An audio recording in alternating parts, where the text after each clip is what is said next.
savez que je fais une critique très systématique de la langue française et de ses incohérences, ou en tout cas d'une pratique qui n'arrive pas à s'expliciter, je reviens au même. Une pratique peut être juste, mais elle peut être décalée par rapport au discours qui la concerne. Alors, je reviens sur le côté de la pratique hébraïque religieuse, de la bénédiction, par exemple sur le pain et le vin, qui est reprise évidemment dans l'Eucharistie chrétienne, avec d'autres lectures et d'autres symboliques. Le sang pour le vin qui est devenant le sang, le pain devenant le corps, etc. Bon, passons. Et donc, je reste au niveau de la langue. Quand j'entends des formules comme Baruch Ata Adonai Boré Pri à Geffen, par exemple, Melech Olam Boré Pri à Geffen, en français, béni sois-tu, Seigneur, créateur du fruit de la vigne, qui est la prière qui engage la boisson du vin. On dit bien en hébreu de la vigne et pas du vin, Geffen. Eh bien, au niveau grammatical, ça ne tient pas debout.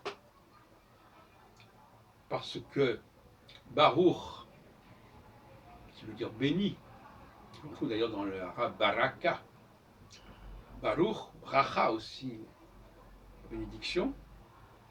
Baruch, c'est celui qui a été béni. En français, béni, c'est la déformation de celui qui a été bien dit, d'où le nom de bénédicte, par opposé à celui qui est maudit, c'est-à-dire qui a été mal dit. Et Baruch, c'est un masculin ou un féminin? Alors, je pose la question de manière un petit peu provocatrice, évidemment. Mais normalement, le marqueur du féminin en hébreu, tout comme d'ailleurs dans d'autres langues, comme l'espagnol ou l'italien, ou l'arabe même, c'est la forme en A. On ajoute un A au masculin. À moins que ce ne soit l'inverse, enfin, peu importe. Pour l'instant, on en est là. Donc Baruch, c'est un masculin, il n'a pas de A. Mais, ensuite, c'est Baruch Ata Adonai. Ata, qui veut dire toi. Mais, normalement, Ata, c'est un féminin. Baruch est un masculin, il n'y a pas de A. Ata est un féminin, il y a un A.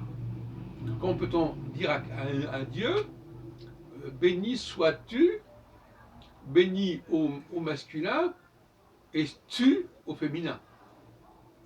Puisqu'à la différence du français, on ne dit pas tu à quelqu'un de la même façon à un homme et à une femme. Alors, si vous allez en Israël, on vous apprendra que tu, quand je m'adresse au féminin, c'est at. Et tu, quand je m'adresse au masculin, c'est ata. On voit bien que ça ne tient pas debout, qu'il y a une mauvaise vocalisation, hein, un mauvais nikoud, une mauvaise ponctuation. Donc, répéter pendant des siècles Baruch Ata Adonai, c'est complètement délirant. Soit on dit Baruch At Adonai, à ce moment-là, le At devient le tu au masculin, ce qui n'est pas le cas dans la pratique hébraïque. Soit on va dire Brucha Ata Adonai, à ce moment-là, béni avec un IE, béni au féminin. Mais Baruch, c'était béni au masculin. Voilà. Donc, voyez-vous, pour des choses aussi fondamentales que les bénédictions qu'on récite toutes les semaines, notamment à la fin de l'office du samedi matin, il y a une erreur majeure et grossière qu'il faudrait corriger.